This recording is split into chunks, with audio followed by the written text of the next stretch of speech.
भाइयों बहनों नमस्कार। All India anganwadi news channel में आपका स्वागत है। चैनल से जुड़ने के लिए नीचे दिख रहे रेड कलर के सब्सक्राइब बटन पर आपको सबसे पहले क्लिक करना है। फिर साइड में एक नोटिफिकेशन बेल यानी घंटी बन के आएगी, उस पर जब आप दबाएंगे तो 3 घंटी आपको दिखेंगी, जिनमें सबसे ऊपर आल वाली घंटी आप लोगों को दबा लेनी है। भाइयों बहनों, बड़े ही दुख के साथ सूचित करना पड़ रहा है। विमलेश बहन आती हैं बिजनौर से। उनके बेटे का 5 तारीख को अभी एक्सीडेंट हो गया था, तो उनका निधन हो गया है। और उनके जो हस्बैंड थे विमलेश बहन के, उनका 20 साल पहले ही निधन हो गया था और अब उनके बेटे का भी हो गया। तो इस दुख की घड़ी में ऊपर वाला उनको हिम्मत दे। और आप सब भाई बहन उनके बेटे के लिए कमेंट बॉक्स में एक बार ओम शांति जरूर लिख देना। और जानकारी को हमारे पास अनीता बहन आती हैं बिजनौर से, उन्होंने भेजा है। और एक और दुखद समाचार आपको दिन में पता चल ही गया होगा, जो लता मंगेशकर जी हैं, जिनको सुर कोकिला कहा जाता है, उनका भी निधन आज हो गया। खैर वो 92 साल की थी और उनका तब निधन हुआ है, लेकिन ये अपनी बहन के जो बेटे हैं वो अभी नौजवान थे। तो ऐसे में बड़े दुख की बात है। यहां पर कहना चाहेंगे, चलते हैं आगे, तो आप सब कमेंट बॉक्स में ओम शांति जरूर लिख देना। इधर यहां पर आशा बहन आती हैं लखनऊ से, और लखनऊ से एक जानकारी निकल के आ रही है। उत्तर प्रदेश में जो स्कूल कॉलेज है उनके पुनः संचालन के संबंध में यह आदेश आया है। ध्यानपूर्वक सुनिएगा इस आदेश में क्या क्या कहा गया है। अवनीश कुमार अवस्थी हैं अपर मुख्य सचिव उत्तर प्रदेश शासन में। उन्होंने यह आदेश जो है 5 फरवरी को जारी किया है और इसमें कहा, कोरोना संक्रमण की दरों में प्रभावी रूप से कमी होने के दृष्टिगत शैक्षणिक संस्थानों को खोले जाने के संबंध में यह आदेश भेजा है।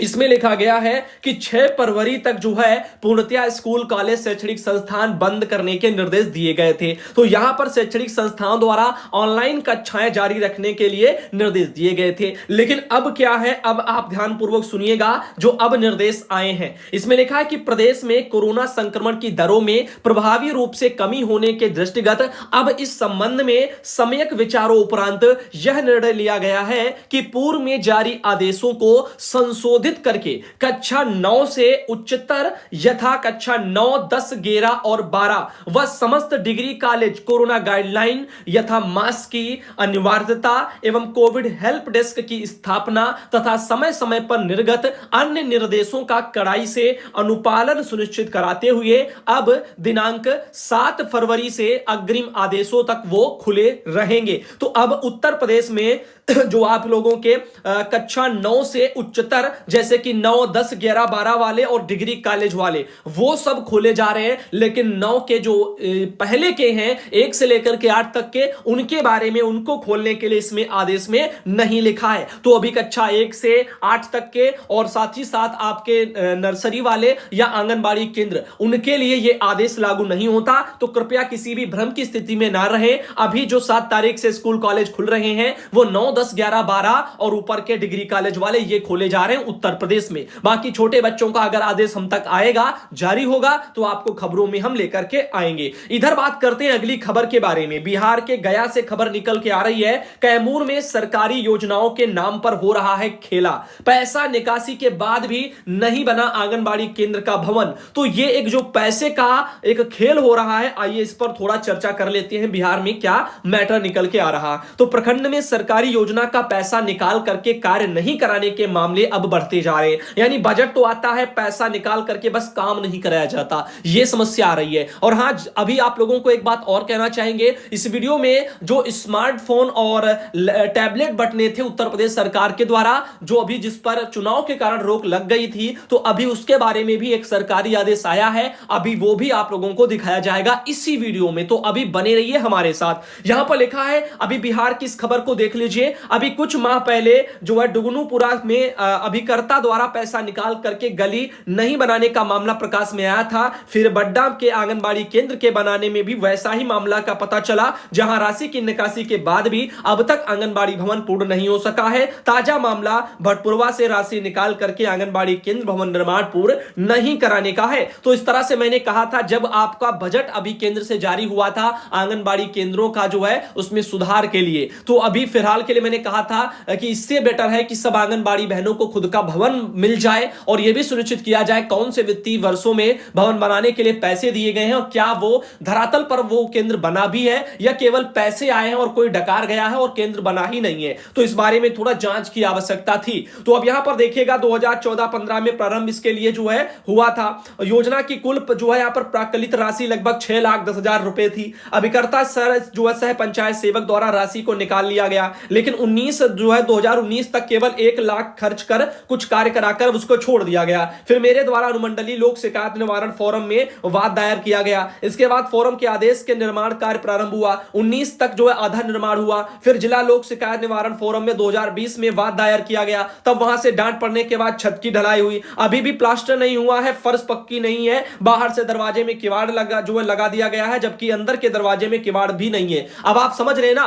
कि कैसे सरकारी काम होते हैं। ऊपर से सारी चीजें प्रावधानित हो जाती हैं, धरातल पर उसको बनवाते ही नहीं है जिम्मेदार और वो पैसे खा जाते हैं। अब कोई शिकायत करता है तो फिर ऊपर से कार्रवाई होती है तो थोड़ा बनवाते हैं, फिर उसके बाद फिर चुपचाप बैठ जाते हैं। फिर जो शिकायत की जाती है तो फिर थोड़ा बनाते हैं, फिर बैठ जाते हैं। फिर ग्रामीण शिकायत करें तो फिर थोड़ा बनाए। यानी ये जो है यहां पर वो कहावत हो गई ना, यहां पर खेदे सियार पानी नहीं पीते हैं। और यहां पर यही काम हो रहा है कि यहां पर जो थोड़ा थोड़ा वाला सिस्टम चल रहा है। तो कृपया इस बारे में विभाग थोड़ा सोचे और थोड़ा शर्म करे, क्योंकि ऐसे मामले जहां कहीं भी हैं वो विभाग की लापरवाही के चलते ही इनको जो है यहां पर आगे बढ़ावा मिलता है। अगर विभाग चाहे इनकी जांच कराए और देखे कि पैसा अगर विभाग ने दिया है तो फिर बना क्यों नहीं है, तो सब दूध का दूध पानी का पानी होता रहे। लेकिन वही चीजें ना, जिम्मेदार अधिकारी ही जो इन चीजों को, भ्रष्टाचारी को एक तरह से बढ़ावा जैसा दे रहे हैं। वरना तभी तो जांच नहीं कराते, वरना जांच कराएं और देखें कहां बने कहां नहीं बने। जो जिस समय पर बनने चाहिए उनको उस समय पर बनना चाहिए। अभी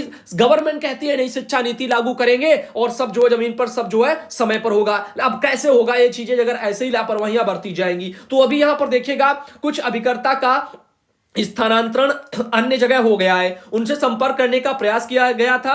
अब सही स्थिति की जानकारी प्रखंड पंचायत राज पदाधिकारी दे सकते हैं। अब ऐसे करके यानी जब 4-5 साल बीत जाते हैं तो वहां के जो जिम्मेदार अधिकारी होते हैं, जिन्होंने पैसा निकाला होता है, उनका ट्रांसफर होकर कहीं और चला जाता है और फिर जो है बाद में ऐसे ही लिपापोती कागजी कार्रवाई चलती रहती है। कोई इसका हल ही नहीं निकलता, बस ऐसे ही लेटर पर लेटर आते रहते हैं, ये उसका वो दो, ये दो वो दो, प्रारूप जमा करो, कहां गया पैसा, ऐसे करके सब चलता है। बाकी मलाई खा करके बिल्ली, वो कहते हैं ना 100 चूहे खाकर बिल्ली हज को गई, वही कहावत यहां पर भी हो जाती है। मलाई काट करके अधिकारी चले जाते हैं और बाद में सब लिपापोती करते रह जाते हैं। फिर गड़े मुर्दे ना उखड़े इसके लिए जो फिर उन फाइलों को और नीचे दबा दिया जाता है। ये कुछ हकीकतें हैं। इधर देखिए आयशा बेगम बहन आती है साहबगंज से, उन्होंने एक जानकारी भेजी, न्यू डायरी में निकला है और ये बड़े जो है यहां पर दुख की बात है। इसमें लिखा गया है कि सपा की सभा में मौजूद 3 शिक्षक जो है निलंबित कर दिए गए हैं। बदायूं का मैटर है। बृहस्पतिवार को मैरिज लॉन में सपा नेताओं के साथ में सभा के मामले में बीएसए ने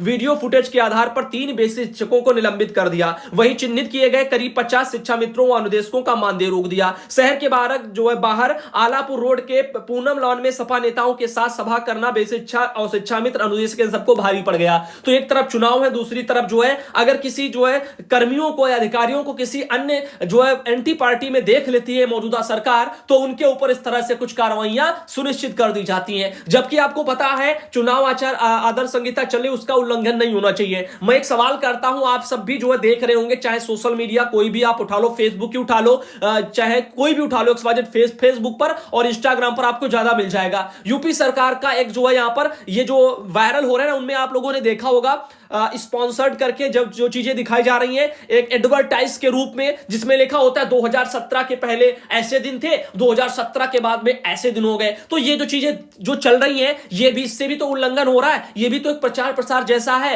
जो निर्वाचन आयोग ने कहा था प्रचार प्रसार ना हो, लेकिन अब ये इलेक्ट्रॉनिक रूप से प्रचार प्रसार कराया जा रहे हैं। तो इन चीजों पर कोई ध्यान नहीं दे रहा है। और इधर जो है जो अगर कोई कर्मचारी किसी भी पार्टी में चला जाए या दिख जाए, फोटो ही दिख जाए, वीडियो दिख जाए, कहीं पर भी गया या कब गया, तो उस पर अधिकारी ऐसे कार्रवाई कर देते हैं। खैर इसके पीछे और भी रीजन हो सकते हैं। काफी जगह भ्रष्टाचारी के चलते भी ऐसे दबाव बनाए जाते हैं ताकि ऐसे मैटर सामने आए और फिर जो है परेशान होकर के लोग बाग जो है पैसा भी दें। ये भी जो है काफी जगह तरकीबें निकाली जाती हैं और हर एक इंसान को पता है, आप कहीं पर भी उठा लो, हर एक विभाग में जो है ये घूसखोरी वाला सिस्टम चल रहा है और बहुत ही धड़ल्ले से चल रहा है। चेकिंग के नाम पर चलता है, निरीक्षणों के नाम पर चलता है। तो ये चीजें कुछ ऐसी हैं जो कहीं छिपी नहीं है। और वहीं पर आपको बताना चाहेंगे, ये देखिए जो बहनें दिल्ली में बैठी हैं, अब हर सरकार का अपने जो है शासनकाल में अपनी बहनों के लिए जो है कुछ भी ना दे पाना और बाकी जगह जा जा करके सेखी बघारना, ये यहां से आप सीख सकते हो। दिल्ली में अरविंद केजरीवाल, सब कोई जो है सबके सामने अच्छी छवि उनको दिखाई देती है, सब किसी को, ठीक। लेकिन अब दिल्ली में वर्कर बहनें धरने पर बैठी हैं तो इनके लिए वो एक शब्द नहीं कहना चाहते, ना ढंग की वार्ता करना चाहते हैं, और जो है अन्य राज्यों में चुनाव में जा जा करके अपना गुणगान बखान करते हैं और वहां की आंगनबाड़ी बहनों को संबोधित करते हैं कि हमारी सरकार को सत्ता में लाओ, आपके साथ हम ये करेंगे, आपको वो दे देंगे, इतना मानदेय कर देंगे, ये कर देंगे, सम्मानजनक देंगे, फला फला करके वो भी अलाप रहे हैं। लेकिन दिल्ली की वर्कर बहनें जो धरने पर बैठी हैं इनकी समस्याओं की ओर ध्यान नहीं दे रहे हैं। एक इंसान ने लिखा था कमेंट बॉक्स में, जो है उत्तर प्रदेश में तो 5500 रुपया ही मिलता है, दिल्ली में तो 10,000 मिलता है, फिर भी दिल्ली की बहनों को जो है सब्र नहीं है। तो भाई कितना गलत आप ये सोचते हो। आप सिर्फ 10,000 देख रहे हो और तुलना किससे करो, यूपी से। अरे आप अगर जो है कमजोर हो, पिछड़े हो, या आपके यहां कुछ नहीं मिल रहा है, तो क्या वो चीजें आप अदर जगह जो आपसे थोड़ी बेटर हो, क्या आप उनकी जो है वाहवाही देकर के इन चीजों को बस खत्म करना चाहोगे? अरे जहां मिल रहा है 10,000, क्या जो मेहनत बहनों से कराई जाती है क्या वो 10,000 के लायक है? क्या बाकी के राज्य केवल 10,000 पर ही जो है आकर के सुई अटक जाए कि दिल्ली में 10,000 है तो अन्य जगह भी बस केवल 10,000 ही हो जाए? अरे क्या अगर दिल्ली में 10,000 है या हरियाणा में 10 है या उससे थोड़ा ऊपर है, तो क्या इन राज्यों में बस इतना ही रहेगा जीवन भर, या इसके आगे के लिए बहनें प्रयास ही ना करें? या फिर केवल 10,000 11,000 इतना ही मेहनत बहनें करती हैं? क्या इससे ज्यादा की मेहनत नहीं है? या 40-50 हजार पाने वाले जो अधिकारी कर्मचारी हैं, क्या वो इतनी मेहनत करते हैं जितना आंगनबाड़ी वर्कर करती हैं? तो अगर आंगनबाड़ी वर्कर मेहनत ज्यादा करती हैं तो 10-12 हजार अगर कहीं मिलते भी हैं तो क्या वो बहुत ज्यादा है? बहुत ज्यादा नहीं है उनके काम को देखते हुए। तो वो अगर मांग करती हैं क्योंकि वो जानती हैं कि वो मेहनत कर रही हैं और उनको लड़ना आता है और वो तभी तो आपसे आगे हैं। ये भी तो सोचो। अब यही चीजें हैं जो आपको उनसे जो है पीछे रखे हुई हैं, आपकी सोच पीछे ऐसे लोगों की जो ये सोचते हैं। तो यहां पर कहना चाहेंगे जो बहनें जहां कहीं भी 10,000 से ऊपर है और फिर भी प्रयास कर रही हैं तो उनको सलाम है। वो इसलिए क्योंकि उनको पता है उनके अधिकार क्या है और वो कितनी मेहनत कर रही है। सरकार जो है बिना मेहनत किए कितना कितना मलाई खाती है। अधिकारी क्या करते हैं आपने देखा, कोरोना काल में सारी जिम्मेदारी, सारा जो जान जोखिम वाला काम बहनों पर ही डाला जाता है। तब कहां जाता है? अब बताओ 10,000 5,000 में ऐसे काम बस करा लिए जाए तो कहां तक ये बेटर है? और हमें तो कर्मचारी का दर्जा तक नहीं मिला है, सेवा नियमावलियां तक ढंग की नहीं बनी है। तो आप सोचिएगा, और बहनें अगर हमारी ये प्रयास कर रही हैं तो फिर इनके प्रयास को आप जो है सलाम करो और इनका जो है मनोबल बढ़ाओ, ना कि गिराओ। ना कि ये सोचो कि इन्हें 10,000 मिलता है तो इनको और ज्यादा प्रयास करने की जरूरत ही क्या। यही तो सोच है जो आपको अभी वहीं तक रखी है। आप भी मेहनत करो और उनसे ज्यादा मांगने की मेहनत करो, उनसे ज्यादा मेहनत करो तब मिलेगा। अब आप तो बाकी जगह तो कोई मेहनत करना चाहता ही नहीं है। 1 दिन का धरना, 2 दिन का धरना और घर चलो, बस हो गया। अब कैसे आपके दिन बदलेंगे? अगर दिल्ली में या हरियाणा में या पंजाब में बहनें धरने कर रही हैं, उनका मानदेय आपसे ज्यादा है और फिर भी कर रही हैं, तो ऐसी बहनें ही हैं जो समझ रही हैं कि हमारे साथ गवर्नमेंट क्या करे और हमको लड़ना चाहिए, अपना हक अधिकार लेना चाहिए, ना कि जो है इस तरह से।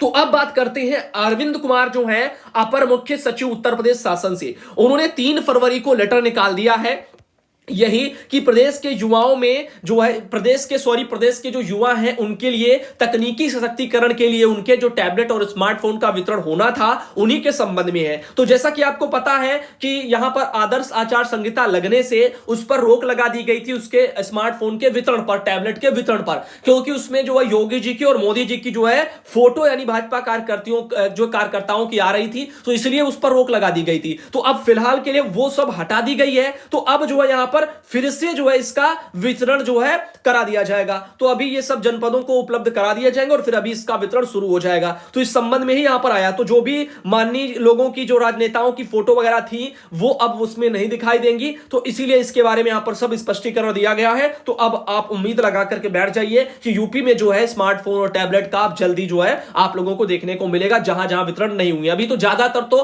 हुए ही नहीं है, बस एक तरह बस कर करके शुभारंभ बस सरकार ने कर दिया, बस चुपचाप बैठे बैठ गए। उसके बाद में कुछ नहीं हुआ। तब से कुमोदनी देवी बहन आती है सीतापुर से, उन्होंने लेटर भेजा था और बहन को धन्यवाद। और आज शाम के लिए इतना ही रखते हैं और उम्मीद करते हैं वीडियो आपको पसंद आया हो। और जो बहनें दिल्ली में या हरियाणा में या पंजाब में धरने पर हैं और उनके अगर वीडियो आते हैं तो कृपया उनको शेयर कर दिया करो।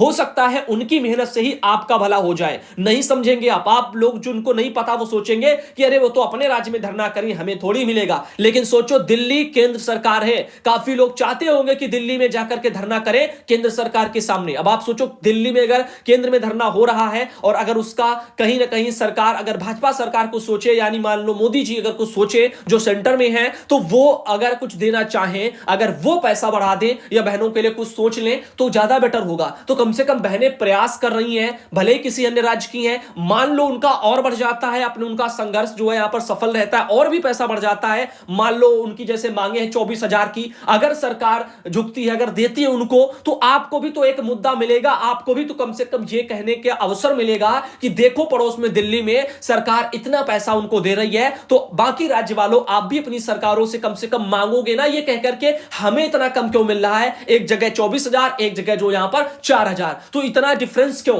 तो यानी अभी है नहीं 24,000, लेकिन बहनों की मांग है और अगर वो जीतती हैं या जितना भी बढ़कर के मिलता है, कम से कम कहने के लिए तो होगा कि हां उन्होंने मेहनत किया और उनको ये मिला। लेकिन आप लोग सोचिएगा, इनको जो है थोड़ा प्रोत्साहन दो, इनको आगे बढ़ाओ और इनका मनोबल बढ़ाओ बहनों का। धन्यवाद, ना कि इनका गिराओ। मुझे एक दो कमेंट मिले, पता नहीं, हो सकता है वो आंगनबाड़ी वर्कर ही ना हो, फर्जी के लोग हो, ये भी हो सकता है, तो इसलिए उन्होंने कमेंट किया था जो कि देख करके बुरा लगा। धन्यवाद दोस्तों वीडियो देखने के लिए और उम्मीद करते हैं धरने पर बैठी बहनों का आप सब भी सहयोग